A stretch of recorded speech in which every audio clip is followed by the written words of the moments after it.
sama kita noob. Ini baru belajar. Ini Mbak Isti, ini ngobrol-ngobrol perdana menggunakan Zoom. Mohon maaf ya, agak-agak lemot ininya. Makasih banyak untuk kesempatannya Mas Doni sama Mbak Isti. Sama. Ya, perkenalkan aku Lili ya. Nah, kebetulan punya YouTube channel yang istilahnya ada konten terkait ngobrol-ngobrol usaha gitu ya. Ya, aku pengen tahu gitu kayak misalnya kenapa sih memutuskan buka usaha ini gitu kan? Selain cuan ya, Mas Doni. Itu kan pasti ya. Nah, lain katanya. Kayaknya nggak ada motif lain deh gitu. Motifnya itu aja sih. Gitu aku pengen tahu gitu kan, karena kan nggak semua orang itu kan berani untuk membuka usaha gitu ya, untuk mulai bisnis itu. Ya. Orang pikirannya kan, aduh modalnya harus besar apa segala macam gitu.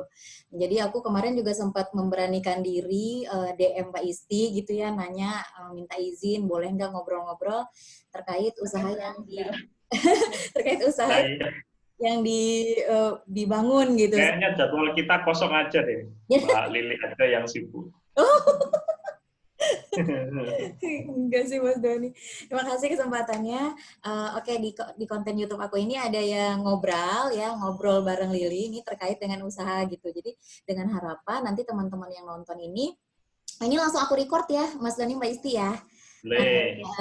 Jadi dan ini akun Zoom-nya free ya Mas Doni. Jadi nanti kalau misalnya tiba-tiba 40 menit mati, nanti aku sambung lagi ya. Kalau ngobrol. Ya, boleh. Nah, jadi ini durasi berapa hari sih, Mbak? Berapa hari? Iya. Kayaknya bisa semangat untuk yang dalang nih ya Mas Doni nanti ya. Ya, jadi rencananya durasinya berapa lama? Nggak lama-lama sih Mas Doni. Cuman kadang-kadang mungkin kan obrolan kita berkembang gitu ya, gitu. Jadi iya, berkembang menjadi ranting, dahan, buah, terus buahnya turun, biji tumbuh tanaman baru. Oh, benar. Maklum ini mantan motivator. Motivator benar. Nah, ngomong-ngomong soal motivator nih, sebenarnya dibilangin kenal, kita nggak kenal banget ya Mas? Enggak. Siapa Anda? Aku malah cuma kenalan dulu. Enggak kenal saya Mbak Lili sama sekali. Benar. Jadi sebenarnya aku tahu Mas Doni dan Mbak Isti ini awal dari sosial media. Jadi dari Twitter, dari Pak Zamil Aizaini. Dulu kan beliau hits banget tuh ya bikin acara-acara workshop gitu kan. Nah, dari situ kan bisa lihat follow-follow-nya dan segala macam ini. Jadi tahu Mas Ipo, terus tahu Mas Doni sama Mbak Isti. Kalau Mbak Isti tuh aku tertariknya karena sempat kuliah di luar negeri ya, di Jepang ya. Itu terus sering sharing juga tentang Jepang itu gitu. Nah, makanya mulai dari situ aku ya dibilangin stalking juga gimana ya gitu, kayak kok seru banget sih kehidupannya gitu. Nah, ternyata pas kesini aku baru tahu membangun usaha gitu. Nah, membangun usahanya tuh terkait dengan jasa ngajarin untuk pembuatan presentasi yang efektif dan menarik gitu ya, karena ternyata kita kalau presentasi kan nggak melulu harus baca slide gitu kan. Nah, bisa nggak Mas diceritain mulai dari kapan sih ininya usahanya? Dan setahu aku Mbak Isti kalau nggak salah dulunya bekerja ya, sempat jadi PNS ya kalau nggak salah ya. Nah gitu. Nah, kok bisa sampai, maksudnya kalau PNS kan katanya kan istilahnya terjamin sampai masa tuanya gitu, kok bisa berani enak sekali ya. Coba dong diceritain mungkin gimana.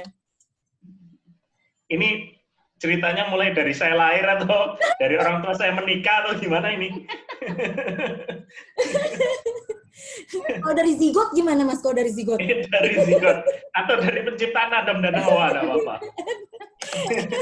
Mulai dari kapan usaha sih Mas? Kapan usaha? Udah berapa lama nih kreasi presentasi? Kapan nih usahanya, Mai? Mungkin dimulai dari resign kali ya? Enggak? Dimulai dari sebelum resign ya? Boleh. Ya kan lama kan? Iya benar. Kan akhirnya lama. Tahun berapa tuh kira-kira? Atau dari resign aja ya. Saya resign saya kan sebelum usaha itu saya kerja juga jadi staf laboratorium di salah satu universitas. PNS juga Kak? Kalau kayak gitu? Iya ya? Enggak. Oh, Jangan menyebut Universitas Erlangga ya, Mbak. Saya kerja di situ. ayo kita samarkan ya. Iya. Saya kerja di sana kurang lebih sekitar 7 tahunan. Jadi setelah saya keluar Lulus kali ya. lulus, keluar, saya lulus, terus langsung ditarik ke situ untuk bantu kayak UPT baru gitu, Mbak. Jadi unit pelaksana teknis baru. Istilahnya kita merintis bareng sama dosen saya untuk membina praktek mahasiswa baru. Jadi setiap mahasiswa baru itu selalu dimasukkan UPT di UNER itu selama kurang lebih 2 semester. Setelah itu apa ya? Ya di sana sih kerjanya macam-macam ya. Kerjanya macam-macam juga, berangkatnya 5:30 ya, Maya. Pulangnya hampir isya.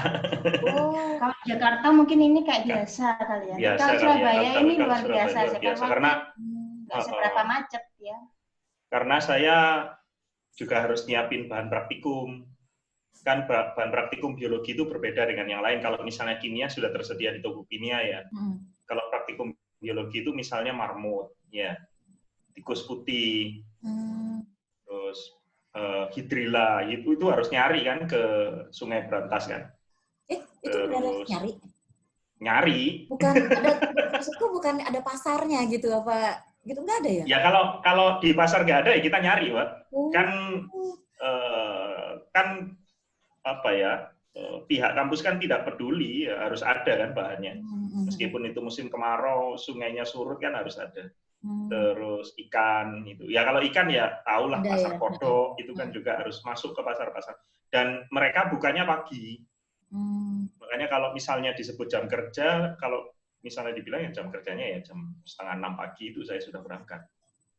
Terus di sisi lain istri saya itu ngajar di salah satu SMA di Surabaya.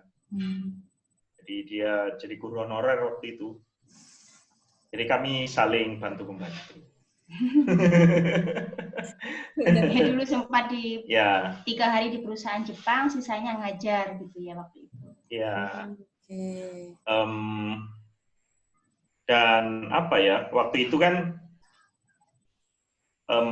salah satu impian saya itu kan dulu saya pernah nulis itu saya pengen jadi seorang dosen. Intinya saya pengen ngajar sih sebenarnya itu. Nah, di tahun yang sama 2010 itu kebetulan saya itu sering diundang ke kampus, salah satunya itu UNESA, Universitas Negeri Surabaya itu. Nah, waktu itu kebetulan ada Pak Jamil yang ngisi. Yang ngisi waktu itu Pak Jamil Azaini ngisi Sukses Mulia ya. Proposal hidup. Tuhan inilah proposal hidupku. Slogannya kan tetap ya Sukses Mulia ya. Waktu itu saya jadi moderatornya. Salah satu yang sampai sekarang teringatkan pada diri saya itu kan dia ngomong gini, Anda di sini mahasiswa mengadakan acara ini berapa lama? 2 jam? 3 jam? Anda butuh proposal? Berapa persiapannya? Bisa jadi 3 sampai 4 minggu sebelumnya. Untuk acara 2 sampai 3 jam saja kita butuh proposal. Bagaimana dengan hidup kita? Sudahkah kita siapin proposal? Gitu. Untuk hidup kita yang 60 tahun, kita punya proposal nggak? Kita punya tujuan hidup nggak? Gitu. Nah, itu kena sudah sama diri saya. Ingat-ingat. Jadi pulang itu mikir. Kita kan ngejalanin gitu doang ya. Iya. Nah, kan selama ini saya itu prinsipnya pokoknya lulus, setelah lulus kerja, setelah kerja dapat uang, ya kan? Nyicil rumah, terus membahagiakan keluarga, itu aja. Cuman di dalam benak saya itu gimana bermanfaat bagi orang lain. Gimana kalau misalnya orang lain itu ikut bekerja, kita membantu nafkah mereka, itu nggak ada, Pak. Kita sama sekali nggak ada. Nggak ada. Nah, setelah di acara itu, saya kemudian share sama istri saya, gimana, Pak? Ya, mau nggak mau ya Mas harus tanya sama beliau, gimana Misalnya, oke, kita sudah beli bukunya misalnya ya, terus kemudian kita sudah susun proposal. Gimana cara mewujudkannya? Nah, akhirnya melalui panitia, dan dia kan ngadain acara beliau ya Pak Jamil Zaini itu. Saya memutuskan diri, saya ingin jadi trainer gitu. Setelah tahu beliau itu kalau ngajar itu bukan hanya sekedar memberikan ilmu, tapi bisa mengubah hidup orang, itu kan luar biasa. Nah, saya ingin jadi trainer. Akhirnya kita dari bukunya Pak Jamil itu kita ngembangkan, ya, kita belajar lebih lanjut, terus sampai akhirnya kita jadi buku. Buku menjadi pemenang kehidupan itu inti sarinya sih salah satunya ya dari bukunya Pak Jamil juga. Jadi di situ intinya kita menuliskan impian, gitu ya. Jadi saya itu untuk ikut acara Pak Jamil itu gaji saya kan dulu masih 600.000 per bulan, berangkat pagi pulang petang. Acaranya Pak Jamil itu harganya 8 kali dari itu. Wow. Jadi waktu ke Bogor itu namanya training bootcamp and contest itu, yang lain pesertanya itu trainer corporate, saya cuman dari karyawan biasa. Yang lainnya naik pesawat, saya naik kereta, terus naik angkot ke tempat acara. Saya pernah baca tuh, aku pernah baca. Nah, waktu itu istri saya tinggali uang 500.000 di rumah. Tapi Mas Doni tinggal itu aja tabungannya. Jadi tapi Mas Doni pada saat akhirnya kan oke lah, kita Mas Doni jadi kepikiran tuh omongannya Pak Zamil kan, sampai kepikiran, saya kerja cuman lulus kerja dapat uang nikah bagian keluarga, saya pengen bermanfaat, tapi udah kepikiran belum sih, oke pengen ngajar training gitu, jadi trainer gitu ya, tapi ngajar apa itu udah belum. Kenapa milih slide gitu, gitu? Oh, sebenarnya banyak yang kita coba Mbak awalnya. Jadi nggak langsung, oke, gue pengen master slide. Enggak. Kalau misalnya Mbak Lilik stalking ke masa lalu saya, di Facebook itu malah mungkin di foto-foto yang saya yang lama tahun 2011, 2012 itu mungkin malah yang tertulis di situ itu biomotivator. Jadi saya sempat nulis tahun 2012 itu buku 4 Cermin Flora, itu isinya motivasi dari sudut pandang biologi. Itu juga saya konsultasi sama Pak Jamil Zaini. Pak, kalau misalnya saya pengen jadi trainer itu apa yang harus saya lakukan? Gitu ya. Dia mengatakan gampang, kalau kamu pengen jadi trainer, pilih 1 dari 3. Jadilah yang pertama, kalau tidak mau jadilah yang terbaik, kalau tidak bisa jadilah yang berbeda. Kamu mau pilih yang mana? Kalau mau jadi trainer pertama, nggak mungkin. Andri Wongso yang membawa dunia motivasi. Kalau ingin jadi trainer terbaik, semua trainer itu hampir masuk garis finish, kamu baru start. Kalau pengen jadi trainer yang berbeda, ya itu satu-satunya. Nah, jadi trainer yang berbeda itu bisa dari 2 hal. Yang pertama, dari ilmu yang kau pelajari, bidang ilmu yang kau pelajari, atau dari skill yang kau kuasai. Nah, kalau dari ilmu yang saya pelajari, saya ngomong, ilmumu apa? Biologi. Ya coba dong nulis buku motivasi tentang biologi. Terus kalau dari skill, nah saya selama 7 tahun kerja itu, saya berhadapan dengan banyak risetnya dosen, terus mahasiswa berprestasi, yang mereka itu mau pergi ke LKTM, terus saya juga nyusun buku untuk pembelajaran dan lain-lain, media, presentasi dosen juga. Artinya sebenarnya saya sejak di kantor itu sudah dilatih untuk membuat materi, untuk menyusun materi secara terstruktur sudah dilatih secara otodidak, Allah yang ngajari. Makanya 2 hal ini kemudian saya bareng-bareng lakukan. Saya sampai nulis blog setiap hari kan, istri saya juga tahu. Saya nulis blog setiap hari untuk memberikan tips tentang dunia motivasi. Saya sampai nulis buku setiap tahun. Saya target saya harus nulis 1 buku tiap tahun kayak gitu. Nah, tahun 2012 setelah buku 4 Cermin Flora itu terbit, sudah resign itu ya, 2010 ya. 2010 saya resign. Setelah buku 4 Cermin Flora itu terbit, saya coba memasarkannya ke perusahaan atas nama pribadi. Ternyata motivasi biologi itu amat sangat susah untuk dijual. Jangankan dijual. Saya waktu ikut seminarnya, aku diundang di Kompas ya. Di Kompas itu Mas Doni memberikan seminar tuh saya di belakang itu, padahal saya yang ngeditnya. Saya tahu dia latihannya. Itu ketika saya di belakang itu kepala saya penat gitu ya. Ada istilah-istilah yang ternyata susah gitu. Difusi, osmosis, fototropisme. Opo ibu, iya kan? Aku juga Kalau ibu-ibu kan taunya itu bawang bombay, bawang merah, serai, ya kan? Nggak ngerti. Jadi orang nggak malah termotivasi, malah bikin pusing karena memasukkan kata-kata yang susah dicerna gitu. Udah lupakan dulu ya. Iya, nah di sisi lain waktu itu saya nyoba yang kedua, yang slide presentasi. Saya bikin pelatihan sekali itu di Perpus Kota waktu itu tahun 2012 ya, juga sama. Kali ya. Akhir tahun 2012 itu saya bikin di Perpus Kota Rungkut itu waktu itu. 150.000 per orang. Itu ternyata sold out dan apa namanya ya? Hasil penjualannya, hasil keuntungannya itu 1,2 juta sehari. Saya ngomong sama istri, mah ini gajiku 2 bulan mah. Iya benar. Tapi itu nggak nyangka ya? Nggak nyangka saya. Nah makanya dari dua hal itu kemudian saya diskusikan lagi sama Pak Jamil, Pak ini bagaimana seperti ini. Terus istri beliau nyaut, wah Mas, nah kalau kayak gitu ngomongnya Bu Sofi kan gitu ya. Aku niru ngomong itu. Mas, nek koyo ngono iku ya berarti rezekimu nanggone iku Mas, presentasi Mas, dia bilang gitu. Berarti rezekinya di apa? Iya, ibarat pisau kan Mbak, ada mata sisi yang tajam, ada yang enggak ya. Sampean coba kan dua-duanya. Lah kalau sampean itu sudah tahu ini yang tajam dan ada prospek, ada market, ya ini yang dimanfaatkan, jangan pakai yang tumpul. Iya benar. Terus akhirnya terus gimana Bu? Ya wes ngene tak ewangi Mas, yo, tak bantu Mas gitu. Sampean bisa nggak nulis buku? Aku punya kenalan penerbit editor waktu itu. Aku punya penerbit Media Kita. Apa namanya? Kalau Mas bisa menyelesaikan naskah buku dalam waktu cepat, kurang dari 1 bulan, insya Allah bukunya terbit nanti Amazing Slide Presentation.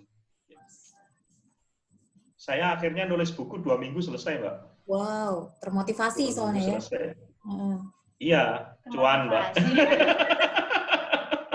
Termotivasi dan juga kan memang materinya sudah diuji coba. Jadi waktu itu materinya kan saya bikin 2 materi itu, satunya yang 4 cermin flora, satunya itu yang slide presentation.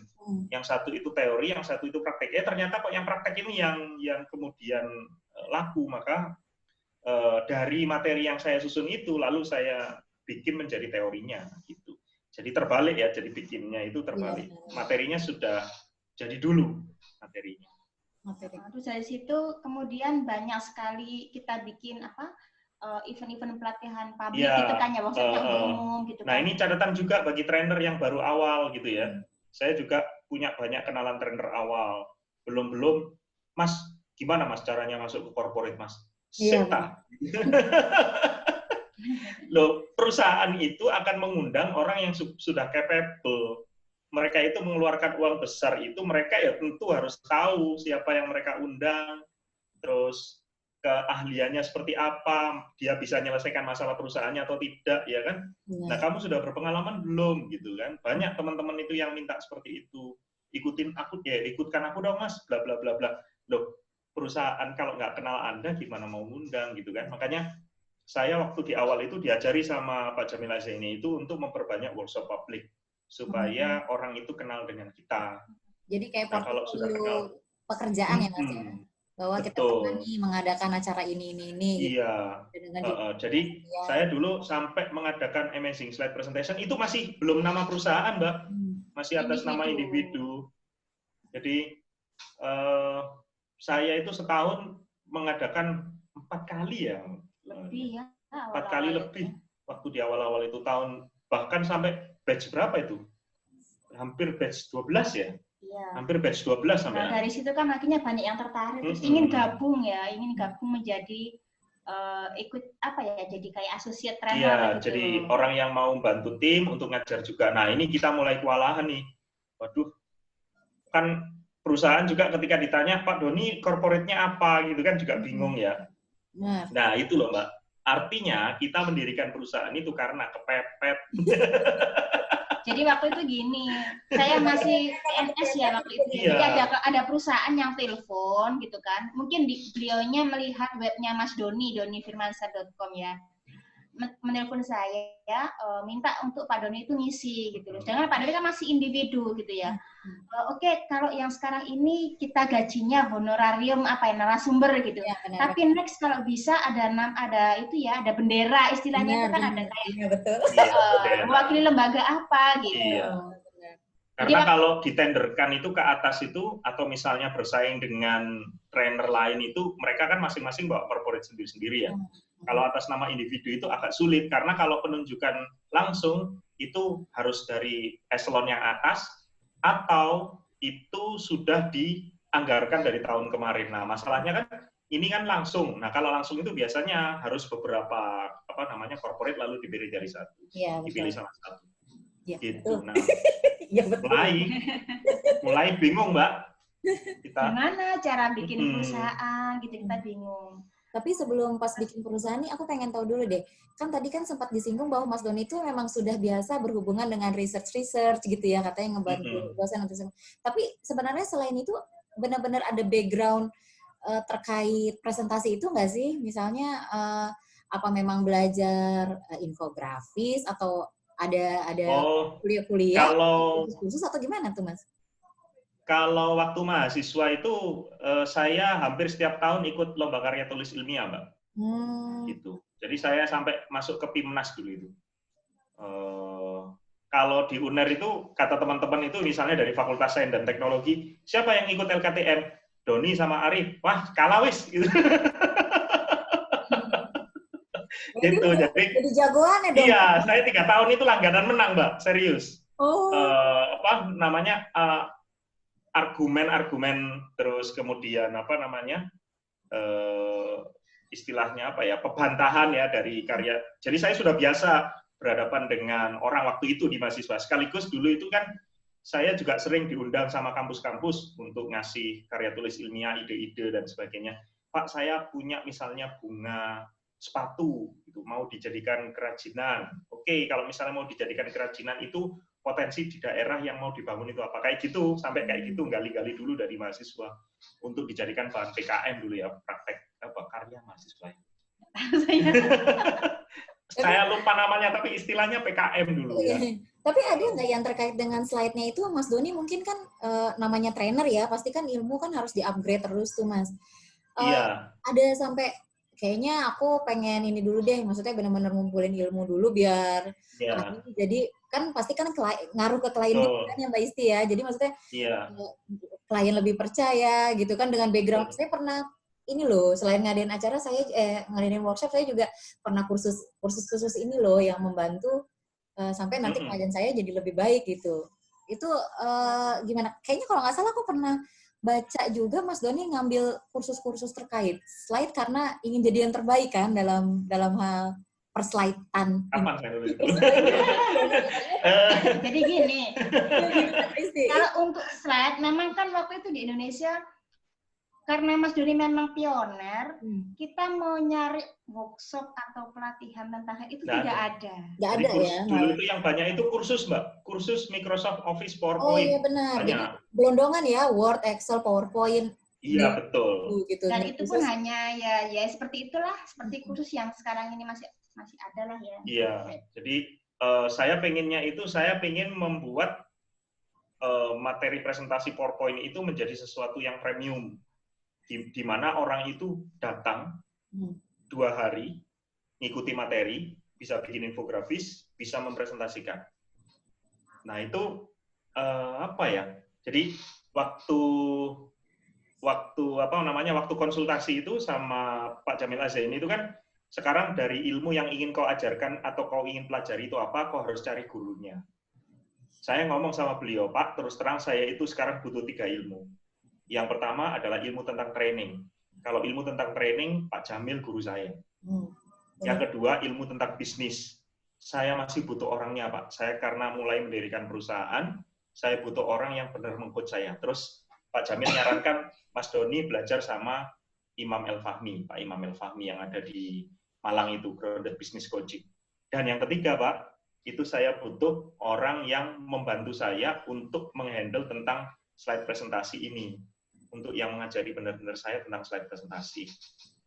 Waktu itu beliau diam, nggak ngasih jawaban karena memang bukan kompetensi beliau ya. Nah, namun, ini jawabannya ini ada di jalur hidupnya istri saya. Itu nggak ada di jalur hidup saya itu. Istri saya itu terus sebelum memutuskan resign itu melamar beasiswa teacher training ke Jepang. Nah, di Jepang itu ada orang yang namanya Profesor Reynolds. Beliau itu yang menulis buku Presentation Zen. Nah, Profesor Reynolds ini saya punya semua bukunya. Dan saya ngomong sama istri saya, "Mah, bisa nggak istilahnya ngomong sama beliau bahasa Jepang?" Aku kan nggak bisa bahasa Jepang, Pak. Taunya cuma Aishi Teru. Bisa nggak minta bantuan untuk dalam tanda kutip mendekati beliau, terus supaya ketika nanti Mama bisa ke Jepang, undangan deh aku, gitu ya. Misalnya kalau dapat kesempatan pergi ke Jepang, mudah-mudahan kita bisa ketemu sama beliau gitu di sana. Itu kan apa ya, Mbak ya? Waktu itu nggak ada bayangan kalau misalnya istri saya itu nanti ke Jepang itu untuk belajar itu nggak ada. Jadi nggak sampai ke sana karena istri saya waktu itu masih PNS, terus untuk teacher training itu saringannya panjang ya, sampai diambil cuman 1 orang yang dari Jawa Timur kayak gitu kan. Tapi istri saya tetap hubungi beliau dan saya sempat ngirimin sama beliau buku ini ya, buku Amazing Slide Presentation. Terus saya tunjukkan sama Pak Jamil, Pak, waktu itu kan Mr. Reynolds buka buku Amazing Slide Presentation, diposting di blog pribadi beliau. Wah, ini saya dapat buku dari Doni Firmansyah, seorang yang belajar tentang presentasi di Indonesia. Bukunya bagus, fotonya banyak, ya ngomong gitu. Saya ngomong Pak Jamil, Pak, ini buku saya sudah diterima sama Mr. Reynolds. Mudah-mudahan menjadi cara saya supaya saya bisa menjadi trainer nasional. Dia jawabnya itu, "Oh, begitu, Mas Doni. Ilmu itu dikejar, bukan diposting." Ngono, Mbak, gak enak, Mbak. Jadi saya doanya makin kenceng. Ya Allah, ya Allah, aku tidak rela diriku dihinakan, gitu kan.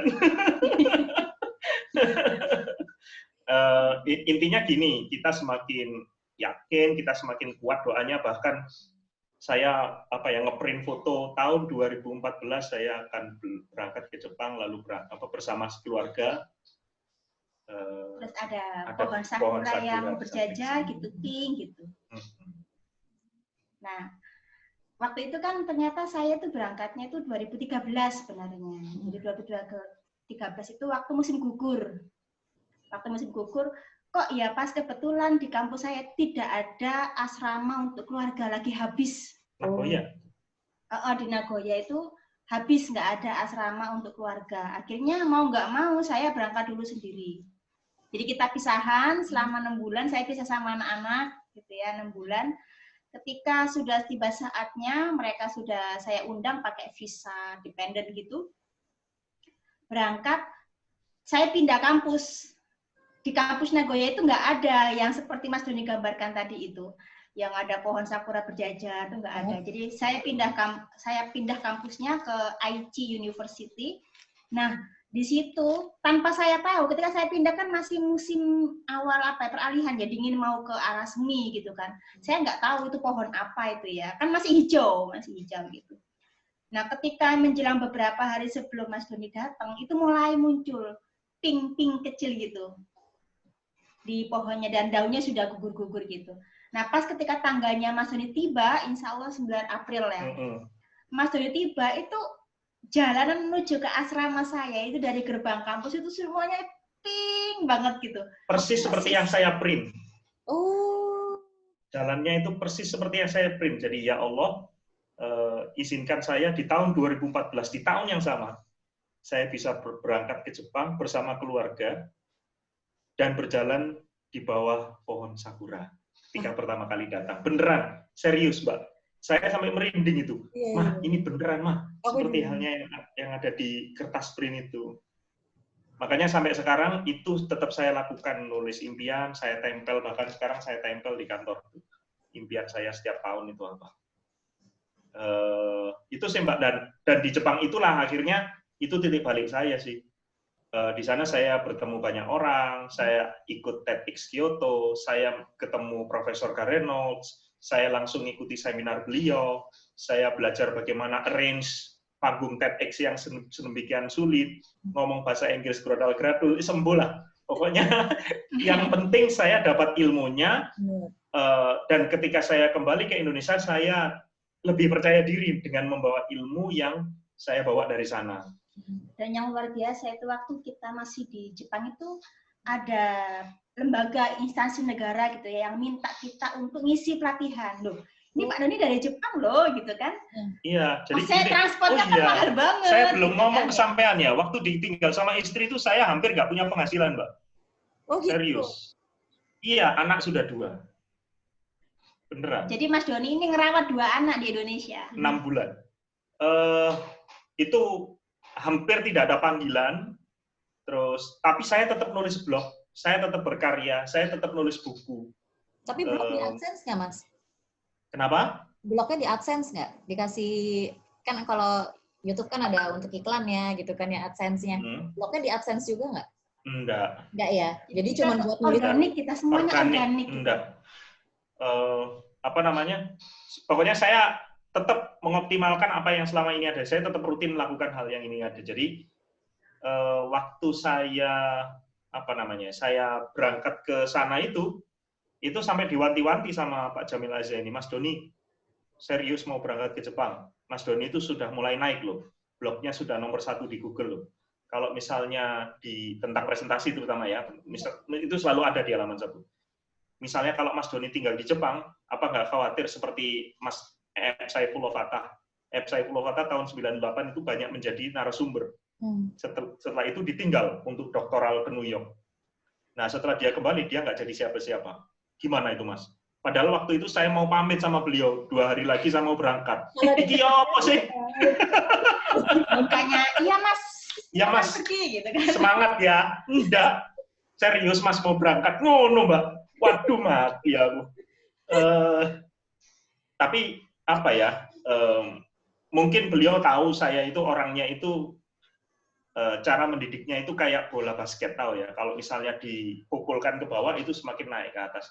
Makanya semakin saya ditekan, saya itu semakin dendam untuk membuktikan gitu.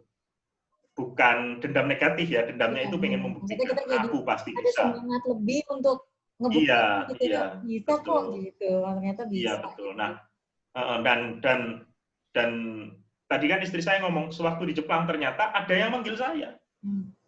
Lembaga Sandi Negara, apalagi itu. Maksudnya manggil Bank Indonesia gitu? Kementerian Kesehatan. Iya, PP. Wow. PP, saya dari sana Mbak, serius. Bahkan orang-orang kementerian itu nggak percaya, loh, Mas Doni sekarang itu tinggal di Jepang. Iya, Pak. Nah ini, balik kemana? Ya ke Jepang, Mbak, terus kemana? Jadi, ibu saya, waktu saya ke Jakarta itu, iya, waktu saya ke Jakarta kan saya sempat mampir ke Surabaya sebentar. Kan ibu saya nggak tahu kalau saya itu ke sini kan, saya itu ketika meninggalkan itu ibu saya yang ada di pikiran dia, anakku gak duwe kerjaan, gitu kan. Apa tuh artinya? Waktu saya ketuk pintu besi rumah ibu saya, teng teng teng teng gitu ya, assalamualaikum gitu ya. Ibu saya keluar itu dengan wajah yang bengong gitu. Loh, apa mulai? Ngono. Disangkanya ada apa mulai? Ono apa nduk kono gitu. Jadi seakan-akan ada sesuatu gitu ya. Padahal saya pengennya, loh, mampir mah, masa enggak boleh anak sendiri enggak punya punya. Gitu. Itu waktu awal-awal itu yang katanya dipanggil dari Jepang ke Indonesia itu Mbak Isti ya yang udah mulai istilahnya kayak manajernya lah gitu ya. Iya betul. Yang ngurus-ngurus ya. Kalau manajer sejak dia workshop praktik itu memang saya sudah manajeri memang. Kan beberapa kali ngadakan di Jogja, di Jakarta gitu kan macam-macam. Sudah saya manajeri waktu itu. Jadi yang membuat istri saya resign itu waktu dia itu ngajar itu sering mendapat telepon dari perusahaan dan lain-lain. Itu kan nggak enak. Terus ketika saya tanya sama Ustadz makan saya, gaji buta nanti saya. Terus ketika saya tanya Ustadz saya, Ustadz, apakah itu boleh? Nggak boleh. Loh kok bisa? Itu korupsi waktu, mati kon. Iya, benar-benar. Kadang-kadang itu kan jadi kita sadari ya, kita ngerasanya makanya kemudian diskusi. Kita mengambil waktu dari yang seharusnya itu kan masuk Iya, dalam gaji kita gitu ya. Betul. Ya benar-benar. Akhirnya Mbak Isti memutuskan untuk ya udah deh aku resign untuk bantu suami gitu ya Mbak Isti ya. Iya. Nah itu, nah setelah dari Jepang, saya juga ngambil sertifikasi infografis di Singtel, ST Elektronik Singapura. Ya itu sama juga. Mereka ngajarnya bahasa Inggris, aku orang ngerti. Plus, itu seminggu itu pelatihan, itu pusing saya. Kosakata Inggris yang saya tidak pahami itu ada semua di benak saya. Bahkan sampai itu tak rekam, Mbak. Ini apa maksudnya? Saya cari di Google. Iya, biar bisa diulang lagi di rumah gitu, yang kira-kira. Betul. Meskipun sekarang rekaman itu saya nggak ngerti di mana. Tapi yang penting itu sudah jadi buku Amazing Slide Infographics sudah, yang saya dapatkan di sana. Ya. Terus aku juga beli bukunya Mas Doni, cuman aku lupa yang keberapa gitu, karena waktu itu kan aku pada saat bikin presentasi itu masih kayak kita tuh kayak baca gitu loh Mas. Jadi masih kayak tulisan gitu kan. Memang agak. Kali kuliah di luar negeri juga kan ya? Kenapa Mbak? Kuliah di luar negeri mana? Enggak, aku di Jakarta aja. Ini lagi kegiatan kantor nih Mbak, aku nebeng kamar hotel nih buat kamar hotel buat interview. Makanya bagus kan Mbak? Amin gitu loh Mbak, amin. Dulu kayaknya sempat kuliah di luar negeri ya? Amin. Amin aja deh Mbak, aminin dulu. Iya. Serius? Apa saya salah orang? Mbak, aku tuh ya Mbak, ikutan yang dari kantor tuh beasiswa, nggak lolos melulu Mbak. Oh gitu, sama. Oke, kadang-kadang aku ngeliat gitu, wah ini lagi di Jepang gitu kan, kadang-kadang, wah ini lagi di Jepang nih, lagi ada ikut beasiswa gitu kan. Jadi senang aja tapi ngeliatin teman-teman tuh, ya ada sih iri dikit ya, wajar lah ya iri dikit. Tapi emang jadi alhamdulillah, saya sama istri itu kayak jalur hidupnya itu nggak sama, tapi kemudian nyambung gitu Mbak. Jadi kayak nah, istri itu di sana belajar bahasa Jepang, saya di sana belajar presentasi. Dan di sana pun akhirnya anak-anak kan juga sekolah di sana. Dan dari sana itu pun akhirnya kreasi presentasi berdiri. Jadi kreasi presentasi berdiri pada saat kami di Jepang. Jadi bukan pas di Surabaya ya? Surabaya bukan, itu jadi udah jalan ya? Ya itu yang tadi itu klien lembaga seni negara itu minta surat-suratnya. CV kita sudah punya, memang sudah pernah bikin gitu ya. Asal-asalan dulu bikinnya. Habis itu diminta kreasi presentasi. apa segala macam ya rekening. Dulu namanya sudah kreasi presentasi, cuman kita itu mendirikannya itu cuman akte notaris doang. SIUP, tanda daftar perusahaan, terus kemudian rekening, itu kita nggak pajak, punya. itu kita nggak punya. Jadi cuman akte notaris doang. Waktu ditanya yang lain-lain itu kita loh, itu pakai kok. Akhirnya kita juga diajari kan sama Allah kan, gini loh cara bikin perusahaan itu, gini loh legalitas itu penting. Makanya bagi teman-teman yang bikin perusahaan bikin usaha itu mungkin awalnya atas nama individu, tapi jangan lupa legalitas itu penting. Bahkan sampai sekarang itu pelatihan kami Amazing Slide itu sudah masuk HAKI kan. Pakar slide itu, kata pakar slide itu sudah masuk HAKI loh atas nama saya. Jadi kalau misalnya ada orang yang menggunakan nama Amazing Slide, Slide X ya, terus kemudian pakar slide itu juga bisa kita gugat. Karena itu sudah masuk ke hak kekayaan intelektual. Makanya bagi teman-teman yang nanti mendirikan usaha, mungkin di awal mungkin kisah inspiratif lah ya. Cuman legalitas itu sangat penting. Bahkan kalau misalnya produk Anda itu jasa ya kayak kami ya, itu kan rentan di copy paste. Benar. Iya kan, rentan di copy paste materi pelatihan. Kenapa? Kok kepikiran mematenkan gitu loh? Kan kita jarang banget ya, maksudnya siapa yang ngasih inputan di ini nih gitu di ya itu Coach Imam Ilfahmi kan saya tadi bilang gurunya tadi ya. Jadi dari bisnis legalitas itu penting, benar.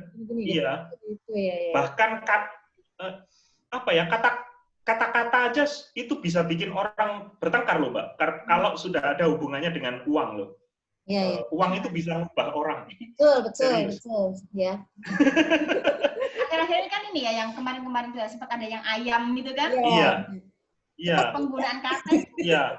Dia kerja jadi karyawan, ngikut, buka baru dengan logo yang hampir mirip.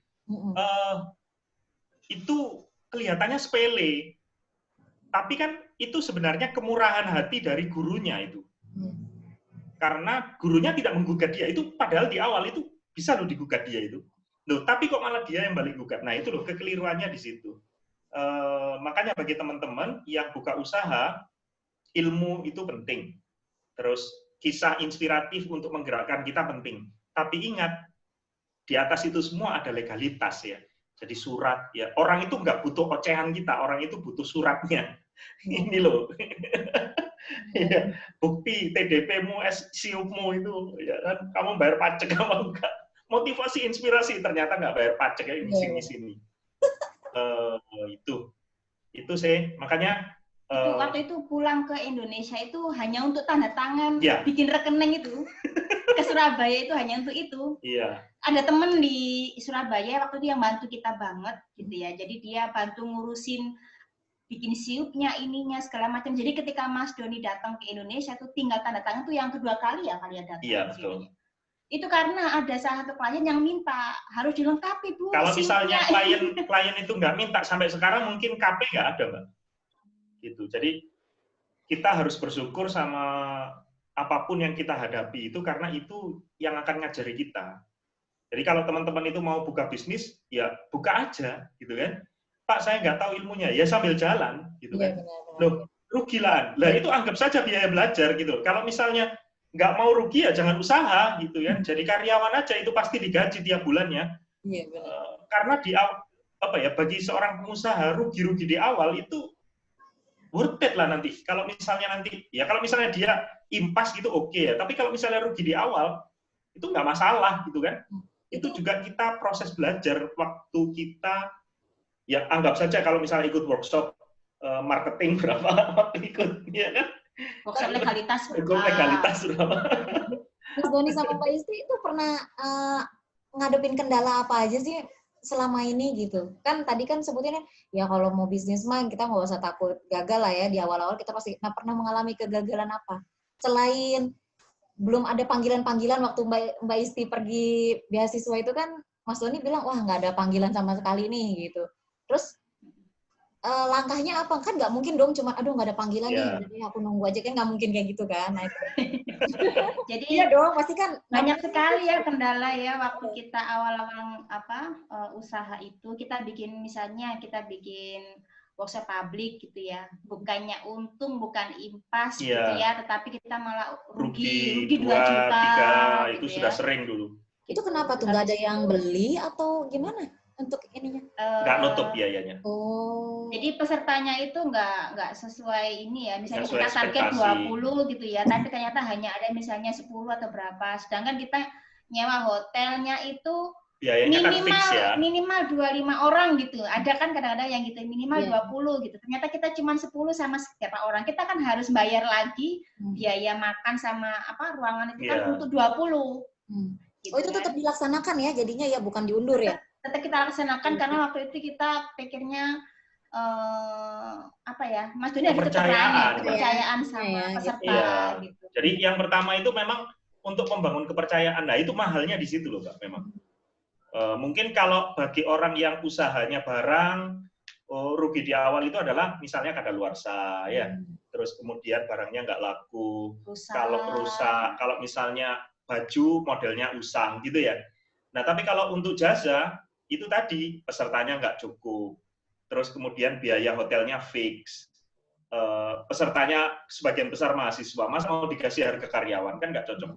Terus kadang-kadang tuh sudah daftar nanti bayarnya H-1 ternyata batal. Nggak jadi gitu kan. Padahal kita udah booking kan berapa kursi. Nah, kan di situ gitu. Biaya belajarnya itu di situ. Terus habis gitu selain lama Mbak Isti kayak itu? Ada sampai berapa lama kayak gitu? Ngerasain kayak gitu tuh berapa lama? Maksudku biar lumayan ya, 1 sampai 3 tahun ya. 3 tahunan lah, Mbak. Setahunan ya? 3 tahunan. Terus selain kita rugi karena peserta nggak sesuai ini ya, juga pernah juga ini kita Ketipu pernah nggak? Nggak ada ya? ya istilahnya. Oh iya baru. Ketipu. Ditipu, kita juga pernah ditipu. Kan kalau kita itu workshop ada flash disk gitu ya. Terus ada tas dan lain-lain. Lah ya, goodie bag-nya gitu. Betul. Jadi flash disk saya itu pernah beli flash disk yang katanya ini isinya 4 GB gitu kan ya, harganya sekian, kok murah, kok selisih sekitar 8.000 sama toko yang sebelah yang biasanya aku beli yang ada merek itu gitu kan. Aku beli udah banyak untuk 2 batch pelatihan, satu batch-nya itu ada sekitar 25 orang, bayangin aku udah beli 50 lebih flash disk. Nah udah kita isi filenya gitu kan, nyampe di tempatnya peserta di Jakarta, nggak bisa dibuka. Itu saya malunya luar biasa. Kenapa saya malu? Karena waktu itu pesertanya itu kita undang dari beberapa corporate. Ada Bank Indonesia, ada Kementerian Kesehatan, lembaga seni negara, macam-macam. Kita panggilin itu. Ternyata kita ngasih flash disk nggak bisa dibuka. Yeah. Awalnya 1-2 orang, Mbak, ini flash-nya nggak bisa. Oh iya, gampang nanti saya ganti. Ada, Mbak, ini kok begini, Mbak. Ternyata memang semua flash disk-nya saya tertipu ya. Akhirnya kita harus ganti itu, kita harus kirim flash disk itu ke setiap peserta di alamat rumah mereka masing-masing. Jadi saya udah kehilangan flash disk, sudah habis uang untuk flash disk yang murah tadi, saya harus beli lagi dan saya harus kirim ke alamat masing-masing peserta. Ini ya, itu saya sudah yang minta maaf banget ya, kita udah kayak yang malu banget di depan peserta karena filenya nggak bisa dibuka kayak gitu. Kita juga pernah. Bentuk tanggung jawab ya, maksudnya biar dia juga tetap percaya bahwa kita tuh tanggung jawab loh kalau misalnya ini nggak bisa, kita tanggung jawabnya gitu, bukan cuma ditinggal gitu aja ya. Iya benar. Ya, nggak peduli saya, pokoknya harus beli flash disk baru lagi. Ini peserta harus dapat, itu haknya mereka. Iya benar. Karena kan maksudku nanya kayak gini soalnya kan takutnya teman-teman kan mikirnya gini, wah ini bisnis enak. Karena kan orang lihatnya kan pas kita udah naik kan bahwa wah enak banget ya, presentasi. Bisa kok ke perusahaan-perusahaan gitu, ternyata banyak panggilan gitu ya, ternyata. Iya, ngomong-ngomong ke perusahaan, kita dulu sebelum ke perusahaan itu kita udah pernah tuh kasih proposal. Ya. Kita kasih proposal di salah satu perusahaan yang cukup besar di Jawa Timur, dilihat proposalnya, dilempar. Apa ini PowerPoint? Kita karyawan sudah jelasin. Proposalku di gua tahu, Mbak. Dianggap nggak penting kan, awal-awalnya kan presentasi kan gitu-gitu aja, orang kan mikirnya gitu. Betul. Apalagi PowerPoint gitu kan, bisa. Kesini kan orang lebih ke grafis gitu, bahwa ternyata PowerPoint bukan cuma doang gitu ya. Baru dia mulai pikiran tuh, oh ternyata gini ya gitu, ada yang baru gitu. Tapi yang aku tangkap itu sebelum ke Jepang ya, proposal dibuang itu ya.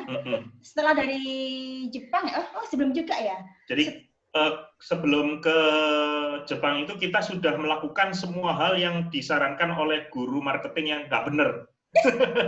Jadi mengirim blasting email ke perusahaan, terus menginbox orang-orang yang ada di Facebook itu yang ada hubungannya dengan dalam tanda kutip profil perusahaan. Terus menginbox orang-orang di Twitter dan LinkedIn yang ada dalam tanda kutip di dalamnya itu ada profil perusahaan. Nggak benar itu, Mbak. Ya, jadi kita sudah melakukan itu dan hasilnya apa? Hasilnya apa? Kenapa? Setelah ngikutin langkah-langkah itu kan blasting email. Nggak ada. Nggak ada. Alhamdulillah nggak ada, Mbak. Kalau misalnya ada hasilnya mungkin kita dicaci maki kali. Kan ilfil ya orang ya kalau misalnya tiba-tiba inbox emailnya, perkenalkan kami dari sini kami ingin menawarkan bla bla bla bla. Siapa ini kan? Aku kalau di email ada itu aku juga nggak baca sih. Karena kan mungkin itu dulu saya pernah kirim. Coba dicek. Itu sudah pernah Mbak kita lakukan juga beneran.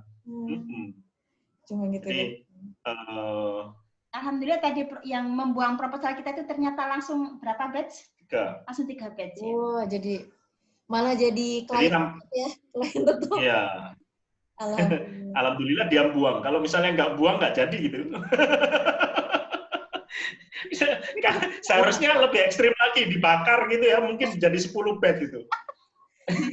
Ini dulu yang gue buang-buang. Saya ya apapun yang terjadi itu bersyukur aja, Mbak. Itu dia yang nanti ada jalannya, ada maksudnya. Betul. Itu dia yang ngebuang proposalnya itu menghubungi Mbak Isti gitu. Kenapa dia tiba-tiba berubah pikiran? Oh iya juga ya, aku mau. Tiba-tiba sih. Tiba-tiba, agak lama. Karena gini, waktu itu kita sempat ngomong sama beliau, Pak, gini, daripada kami mempresentasikan konten, ini aja, minta tolong diutus 2 orang perwakilan dari perusahaan Bapak untuk mengikuti acara kami 2 hari ini gratis. Publik ya, kita ikutkan, kita tarik, kita minta 1-2 orang perwakilan lah gitu, ke acara kita. Kalau misalnya bagus, kami minta testimoni saja. Gitu sampean kita. Kalau misalnya, itu kan rugi tuh kalau misalnya dihitung kan, tapi kalau misalnya dalam sisi marketing itu untung tuh. Iya, benar. Kalau dari sisi profit itu rugi. Nah, tergantung dari sisi sudut pandang mana. Kalau misalnya acara kita bagus, kami minta tolong diberi testimoni aja. Kalau misalnya acara jelek, Bapak nggak perlu sama perusahaan, nggak perlu klaim bayar apapun. Gitu. Jadi kami waktu itu benar-benar gratis ya, Mbak Isti ya. Jadi iya gratis. Gratis. Di hotel kita adain aja. Terbantu dia cukup testimoni aja gitu ya. Iya, itu aja. Sampai kayak gitu. Jadi kan kalau misalnya teman ini mungkin juga trik ya. Saya punya teman bisnis percetakan. Jadi waktu awal buka profil perusahaannya dia itu baru buka 1 bulan. Loh, tapi kok banyak logo perusahaan klien kami. Saya tanya sama dia, ini untuk apa? Loh, ini untuk bangun kepercayaan, Mas. Nah, caranya gimana? Loh, sampean tahu nggak? Misalnya ini ada Bank BCA, ada Bank BRI. Sebagian besar bank kan? Iya. Nah, itu tak datangi kepala cabangnya. Saya ngomong, Pak, ini kan mau tahun baru. Iya. Boleh nggak saya mencetakkan kalender meja untuk perusahaan ini, untuk bank ini, tapi saya minta izin memasukkan logonya Bapak ke profil perusahaan saya. Klien gitu ya, daftar klien. Jadi ada 5 a sec laundry, terus kemudian ada lagi Bank BRI, Bank BCA, Bank Mandiri, cabang apa gitu ya. Lainnya banyak. Itu karena dia mencetakkan kalender meja kepada mereka, lalu meminta izin kepada pimpinan perusahaan di situ untuk memasukkan logo itu. Dan mereka oke, nggak apa-apa. Nah, bagi teman-teman yang pengen membangun kayak dalam tanda kutip pencitraan positif ya, tapi memang benar-benar ini dilakukan ya. Rugi di awal itu gitu. Jadi ngasih sampel, kayak teman-teman ini kan biasanya ngasih sampel makanan, kasih testimoni, itu benar tuh, benar. Jangan di awal-awal sudah ini hitungan lah ya, udah hitung-hitungan. Iya, jangan hitung-hitungan dulu di awal. Akhirnya yang 2 perwakilan tadi gimana ceritanya? Yang akhirnya 2 perwakilan tadi itu dia mengatakan, saya baru tahu kalau PowerPoint itu kayak gini gitu. Terus, ternyata menyiapkan konsep presentasi itu ada ilmunya gitu ya. Dan mereka akhirnya merekomendasikan ke HRD perusahaannya untuk mengikutkan 90 orang karyawannya di training bareng sama kita Amazing Slide itu. Jadi 30 orang setiap batch jadi 3 batch. Iya benar. Jadi kita rugi 2 orang gitu ya, tapi kita dapat 90 orang. Iya. Caranya gitu. Iya benar. Wow. Dan banyak lagi sih yang lain kayak gitu, Mbak. Kayak teman-teman dari Kementerian Kesehatan juga gitu. Salah satu teman-teman dari Bank Indonesia juga. Ini ngajar juga deh. Gimana? Kayaknya di salah satu di kementerianku juga Mas Doni ngajar deh. Aku masih ngeliat salah satu IG-nya temanku. Wah, ini ngajar di sini juga nih. Ya, gitulah. Diundang sama Biro Humasnya. Ya, mungkin ya, Pak. Aku lali ya. Nah, Mas Doni, dari hasil ngobrol-ngobrol ini nih, aku sempat ngambil 1-2 hal ya, yang pada saat mau memulai usaha, kayaknya Mas Doni ini jeli gitu untuk ngelihat peluang usahanya gitu. Jadi yang tadi kan kata Pak Zamil kan ada tiga. Sebentar ya saya lihat catatan saya dulu ya gitu kan. Kalau untuk membuka usaha kan katanya jadilah yang pertama, terbaik, atau yang berbeda gitu ya. Nah, Mas Doni nih, aku lihat jeli nih sama Mbak Isti nih, jeli untuk melihat, ternyata untuk peluang usaha yang ini berpotensi besar loh gitu untuk usaha gitu. walaupun nggak langsung ke usaha tersebut gitu ya. Jadi ternyata harus ada trial and error juga ya, nggak langsung ujuk-ujuk saya mau buka usaha. Ya jarang ada sih yang langsung booming gitu ya, ada ya. Tapi kalau untuk ukuran usaha, kalau aku lihat kan ini cukup stabil lah dan malah menanjak gitu. Kayaknya makin lama makin banyak kliennya ya, Mas Doni ya? Alhamdulillah. Jadi kalau misalnya dilihat itu kenaikannya itu rata-rata antara 15 sampai 25% kliennya setiap tahun. Dan kalau misalnya dilihat dari repeat order ya. Jadi kalau kita itu punya standar kesuksesan sih dalam training, Mbak. Kalau standar kesuksesan training kami itu ketika klien itu tidak mengatakan puas, itu bukan standar kesuksesan. Standar kesuksesannya adalah ketika mereka repeat order. Benar. Nah, kalau misalnya mereka repeat order, berarti mereka puas. Benar. Dan yang repeat order lebih dari 2 kali, itu sampai tahun 2019 akhir kemarin, itu kita mencatat ada 54%. Yang repeat order sampai lebih dari 3 kali itu sekitar 38, nggak salah, 38%, lebih dari itu. Iya, karena kalau kita cuma ngomong kayak testimoni yang biasa, oh iya puas. Ya, semua orang bisa bikin. Iya, betul. Tapi ternyata besoknya ada pelatihan, nggak diikutin lagi gitu ya, berarti nggak puas-puas. Iya. Gitu ya. Iya. Ya.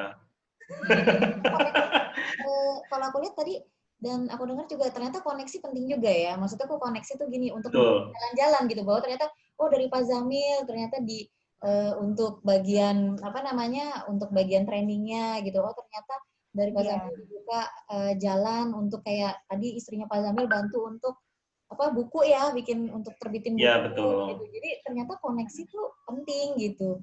Menjalin dan masalahnya gini, masalahnya gini, Mas Doni ini orangnya nggak seberapa hubungan sama Allah nggak seberapa bagus itu loh, nyapa-nyapa kayak gitu tuh nggak bisa Mas Doni itu. Jadi basa-basi Mbak Isti itu saya dulu tuh sering kadang-kadang tuh inbox Pak Jamil di FB gitu ya, saya inbox, nggak punya HP-nya Pak Jamil ya, saya inbox HP-nya Pak Jamil, saya ingin inbox Facebook-nya Pak Jamil, terus Facebook-nya Bu Sofi itu saya inboxin mereka, termasuk Mr. Gar gitu ya. Ya, yang menghubungkan saya dengan mereka semua ya dia. Iya, benar-benar. Saling melengkapi lah ya Mas ya. Jadi yang bagian itu kan esensi suami istri. Yang bagian muamalahnya nih Mbak Isti nih yang kemana-mana nih yang berhubungan dengan orang-orang gitu ya. Betul. Mbak Doni deh tuh, Mbak Isti. Nggak apa-apa sih Mbak Doni. Saya Pak Isti berarti. Iya, Mas Doni, Mbak Isti, terima kasih banyak untuk ngobrol-ngobrolnya. Aku juga izin untuk menayangkan ini di YouTube channel aku ya.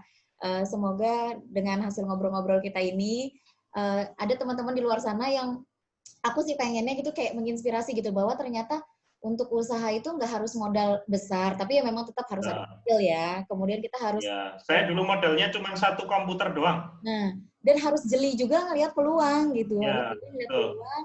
Dan jangan lupa relasi itu ternyata penting gitu. Karena kalau aku dengar dari cerita Mas Doni sama Mbak Isti nih, dari ketemu ini jadi kenal ini di sini gitu loh. Jadi membuka jalannya gitu. Iya. Benar nggak sih Mas Doni, Mbak Isti, atau ada lagi? Ya, mungkin ya. Jadi kalau misalnya mau bangun usaha itu, kata guru saya itu ya 5 pilar itu. Yang pertama itu mentalitasmu dibangun.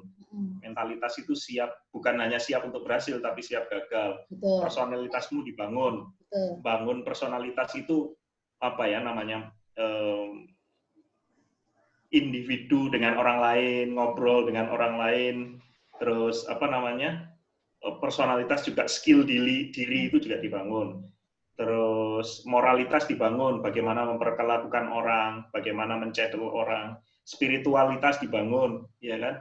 Bagaimana kedekatan hubungan dengan Tuhan, dan yang terakhir legalitas dibangun. Oh iya, penting tuh legalitas. Mentalitas, moralitas, spiritualitas, legalitas. Keberanian untuk gagal. Nah, itu kadang-kadang kita lupa ya Mas ya sama Mbak ya.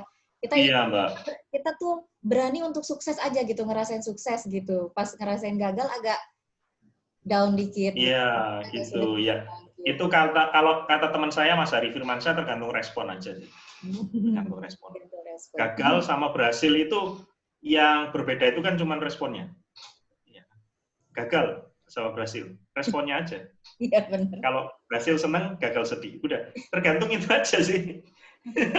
Kalau misalnya kalau misalnya sekarang itu kan kita cerita gagal, tapi kita ketawa-tawa, kan tergantung responnya juga. Nah, sekarang sudah sukses, Mas. Nanti kalau misalnya alhamdulillah ya, alhamdulillah gitu ya. Ya maksudnya ya karena ya itu tadi Mbak apa ya? Apapun yang diputuskan oleh Allah sama kita ya kita syukuri aja. Karena nanti kalau kita syukuri nanti kedepannya itu kita akan dipermudah. Saya selalu ngomong sama istri saya, nggak mungkin mah kita niatnya baik kok. Nggak mungkin Allah itu ngambat kita. Iya. Kalau ngambat, ya kan? Aku mau nanya, kenapa, Mbak Isti sempat ada ngerasa ragu nggak sih pas mau resign gitu, Mbak? Maksudku pasti kan berpengaruh. Banyak. Sebagai waktu Mas Joni itu kan beberapa tahun itu kan nggak gajian. Waktu dia habis resign kan dia nggak gajian. Kadang-kadang kalau diundang cuma dikasih 100.000. Itu masih mending, kadang-kadang dikasih MOOC, dikasih jam dinding gitu doang kalau pas ngisi motivasi.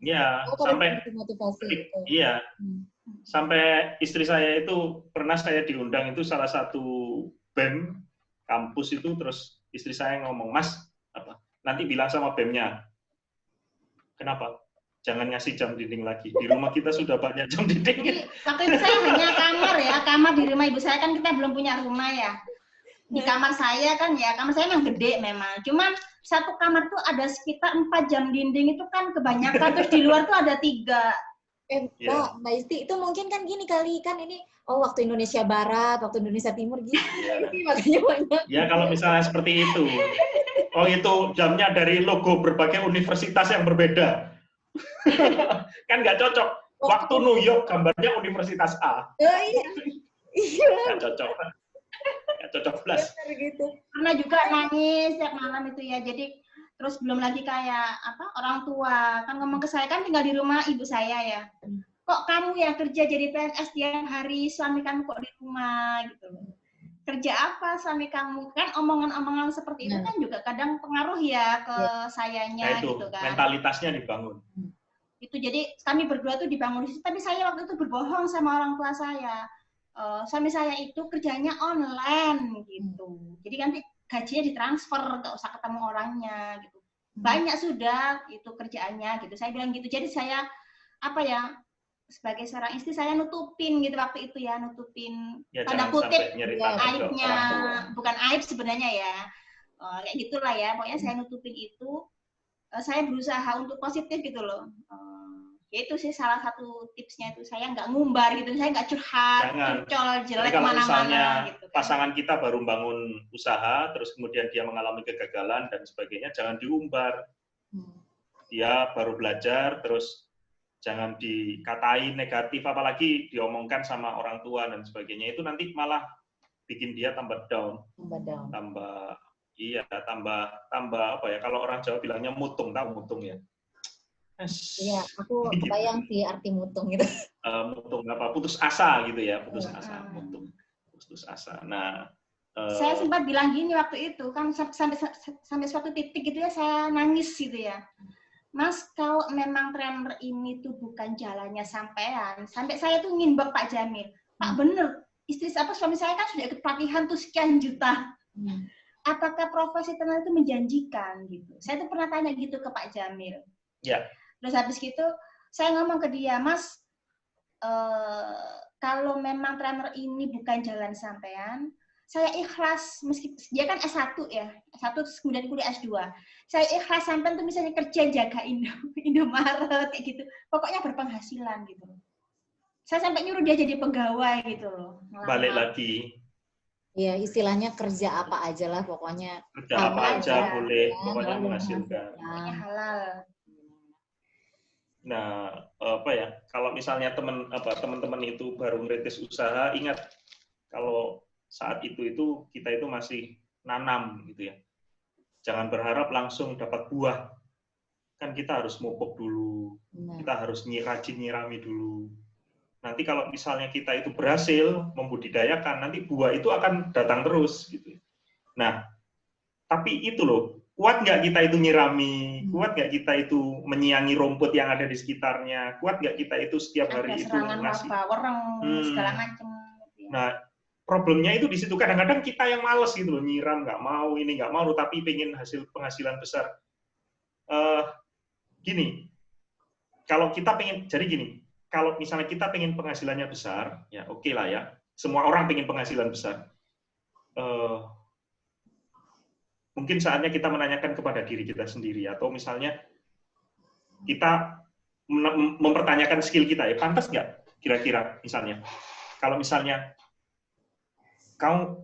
kita ingin gaji, atau misalnya satu kali ngisi training misalnya 5 juta misalnya gitu ya, satu kali ngisi training sehari 5 juta gitu ya.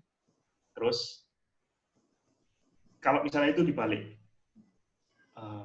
ketika kita diundang ke perusahaan, worth it nggak sih perusahaan itu mengeluarkan uang 5 juta kepada Anda ini? Skill apa yang Anda berikan kepada staf perusahaan itu supaya mereka itu mau dan rela mengeluarkan uang 5 juta kepada Anda?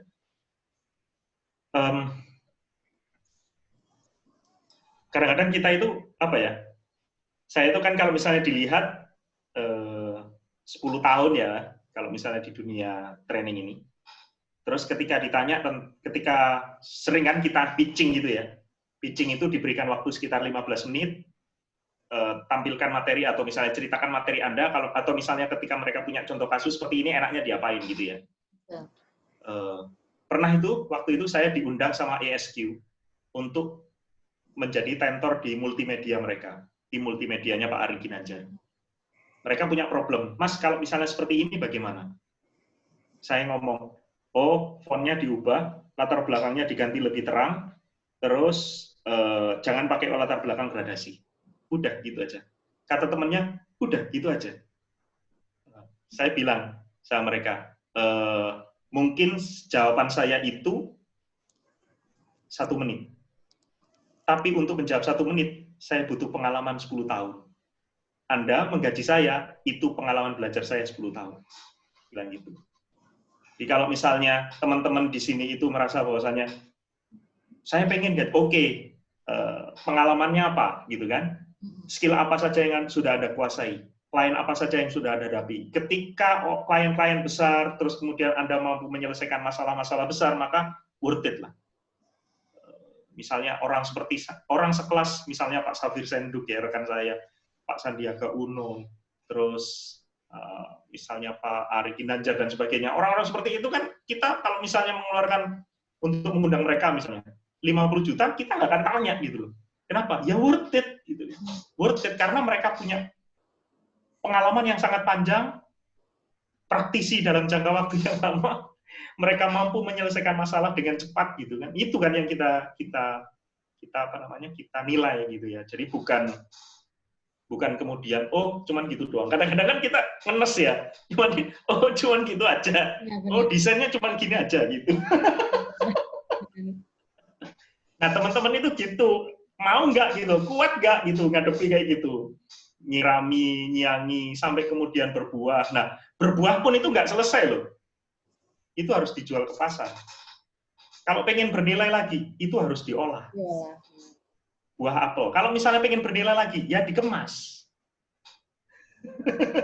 Nah, Anda mau level yang mana gitu loh kesuksesannya? Mau menaruh bibit saja, atau membesarkan tanaman saja, atau nunggu buah saja, atau cuma jual buahnya saja, atau sampai mengolah, memarketingkan sampai jadi perusahaan. Nah, kayak gitu. Arahnya ke sana sih. Jadi semakin banyak ilmu yang kita miliki, nanti semakin worth it juga. Kalau saya prinsipnya gitu ya, ilmu yang semakin banyak nanti rezeki itu akan ngikut. Gitu aja. Wow. Ini benar-benar suatu pembicaraan yang sangat berfaedah sekali. Ngawur pada lagi itu, Mbak. Ngono sampean percaya. Kayak aja nih nanti. ngawur. Coba yang mau wirausaha coba deh dipraktekin. Jadi nggak langsung tiba-tiba punya ide, ilham gitu mau usaha, jangan berharap langsung tiba-tiba wah gitu, tetap harus jatuh bangunnya lah. Kita harus mentalnya harus disiapkan. Jadi mentalnya disiapin bukan cuma buat sukses aja, tapi buat gagalnya juga gitu ya. Iya. Mbak Isti dan Mas Doni untuk ngobrol-ngobrolnya. Aduh, seneng banget gitu. Semoga silaturahmi kita bisa berlangsung ya, nggak cuma via. Siap. Semoga makin banyak subscribernya. Saya subscribernya sedikit. Ini nyindir subscriber aku ya, yang cuma 117 miliar itu ya. 17 miliar. Mudah-mudahan teman-teman yang bisa nonton ini terinspirasi juga dan berani jadi buka usaha. Jadi nggak cuman, kadang-kadang kita malah cuma udah takut sama pikiran kita sendiri bahwa ya itu mental untuk gagalnya itu belum siap gitu. Jadi untuk mulai masih agak ragu-ragu gitu. Mudah-mudahan dengan nonton ngobrol bareng Lily. Jadi tema konten ngobrol bareng Lily ini adalah ngobrol-ngobrol sama pengusaha-pengusaha. Jadi jangan dibayangin pengusaha yang udah sukses kayak Mas Doni gini, tapi ada kayak tanteku juga buka usaha jahit menjahit gitu kan ya. Jadi ibu rumah tangga tapi buka usaha gitu. Jadi aku pengen nunjukin bahwa ternyata ibu rumah tangga juga bisa berdaya, bahwa ternyata dengan kalau kita ada skill bisa kok gitu wirausaha, nggak harus jadi karyawan kantoran gitu ya. Nah, mudah-mudahan dari pembicaraan malam ini teman-teman yang bisa nonton terinspirasi. Makasih sekali lagi untuk Mas Doni. Mohon izin juga ya Mbak Isti untuk menayangkan ya. Terima kasih untuk kesempatannya. Terima kasih Mbak Lili. Sukses terus. Salam untuk teman-teman kementerian. Oh iya, kementerian apa sih Mbak? Saya lupa loh, serius. Beneran. Aku bisikin ya. Kedengeran nggak? Oh iya. Biro Humas. Bu Erni. Iya, Biro Humas. Kebetulan kalau aku kan eselon 2. Pak Dani ya, Pak Dani. Sama siapa? Pak Siapa? Ada mah banyak. Pak Dani mah banyak. Oh iya banyak ya. Iya, tapi ada di Biro Humas Pak Dani, ada juga Biro Humas. Iya. Sebut aja nama yang umum lah, Mbak. Iya benar. Dani, Bambang ya kan banyak. Pak Budi, Pak Ari gitu ya. Pasti ada itu. Iya. Oke, aku sudahi dulu ya Mas. Terima kasih Mbak Isti juga. Terima kasih Mbak Lili. Assalamualaikum warahmatullahi wabarakatuh. Insya Allah ketemu lagi di lain kesempatan. Amin.